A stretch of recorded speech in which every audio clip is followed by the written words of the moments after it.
discovered is to Nayland what Peter Grant was to Led Zeppelin, only with slightly less hair and a much greater threat of violence.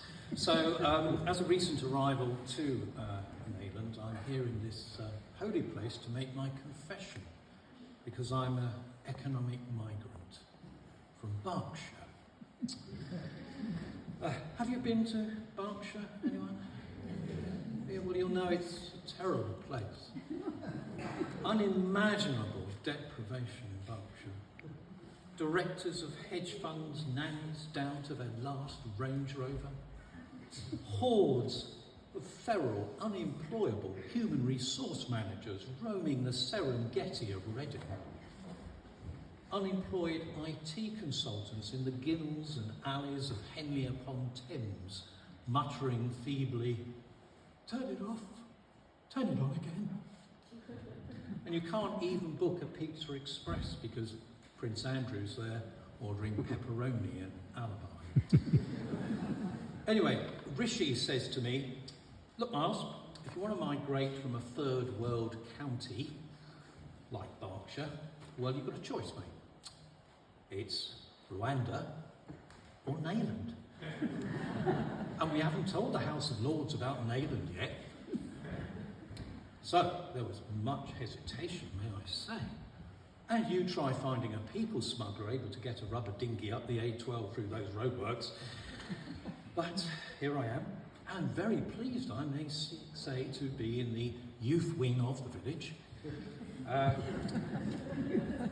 But I thought it would be helpful perhaps to write a guide for those people making the same terrible journey round the M25.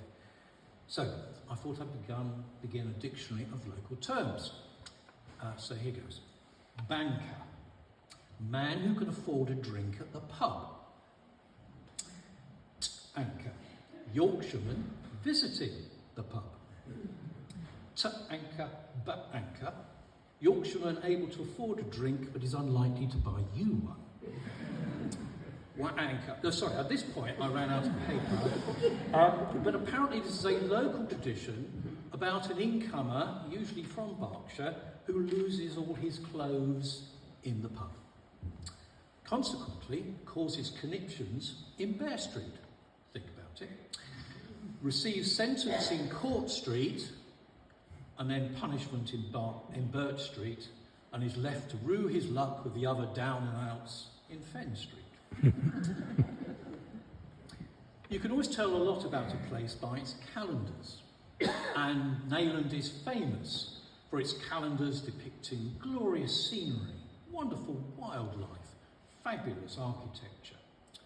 But I have a suggestion for 2025, and that is drug dealers.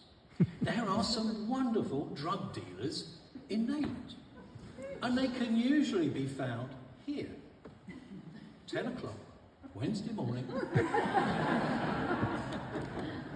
Partaking, I have to say, of the most wonderful coffee, truly excellent cakes, fabulous. I have to say chocolate and Viagra is my favourite.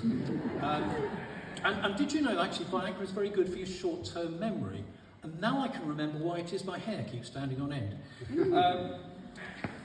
Anyway, there I was, first week in Nayland, and Mr. February, yeah, some of you are keeping up, Mr. February sidles up to me in the pew and says, "Would you like some H?"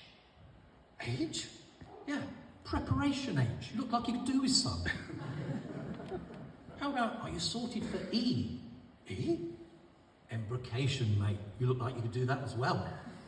I've got a great stash of WD-40 if you really need it. And that's before you find out about the illegal Sanatogens still on Piper's Field. And the hordes of fleets of Nissan Micras souped up, able to deliver 100% proof kegs of Horlicks and Ovaltine to the benighted parishes of Wormingford and Assington. I have to say, it all happens in Nayland, and I'm very pleased to be here. Thank you, but don't tell Rishi I'm here.